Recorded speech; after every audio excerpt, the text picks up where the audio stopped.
கரூரிலே கடந்த மாதம் 27ஆம் தேதி விஜய் பரப்புரையின் போது கூட்ட நெரிசலில் சிக்கி 41 பேர் உயிரிழந்தார்கள்.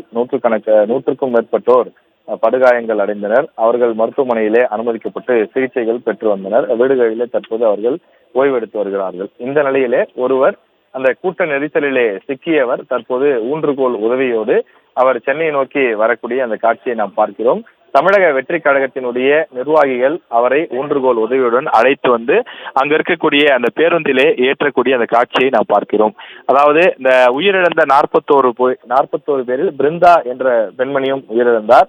அவருடைய கணவர் தான் இவரும் கூட்ட நெரிசலில் சிக்கி அவருக்கு விபத்து படுகாயங்கள் அடைந்ததாகவும் மருத்துவர்களுடைய ஆலோசனைப்படி தற்போது ஊன்றுகோல் உதவியுடன் அவர் தற்போது நடந்து வருவதாகவும் சொல்கிறார்கள்.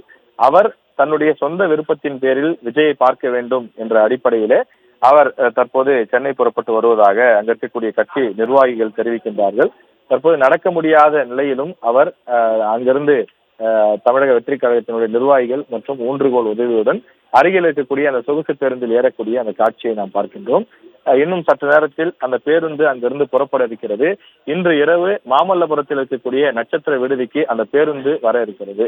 சுமார் 300 பேர் கரூர் மற்றும் பல்வேறு பாதிக்கப்பட்ட இடங்களிலிருந்து அவர்கள் வரவழைக்கப்பட இருக்கின்றார்கள். இரவு இந்த நட்சத்திர விடுதியில் தங்க வைக்கப்பட்டு நாளை காலை சுமார் 10 மணிக்கு விஜய் இந்த பாதிக்கப்பட்டவர்களை நேரில் சந்தித்து ஆறுதல் தெரிவிக்க இருக்கிறார் என்று தெரிவிக்கப்பட்டிருக்கிறது. அதற்காகத்தான் உயிரிழந்த குடும்பத்தை சார்ந்தவர்கள், காயமடைந்தவர்களுடைய குடும்பத்தை சார்ந்தவர்கள், காயமடைந்தவர்கள் ஆகியோர் எல்லாம் தமிழக வெற்றி கழகத்தினுடைய நிர்வாகிகள் சென்னை நோக்கி அழைத்து வருகிறார்கள்.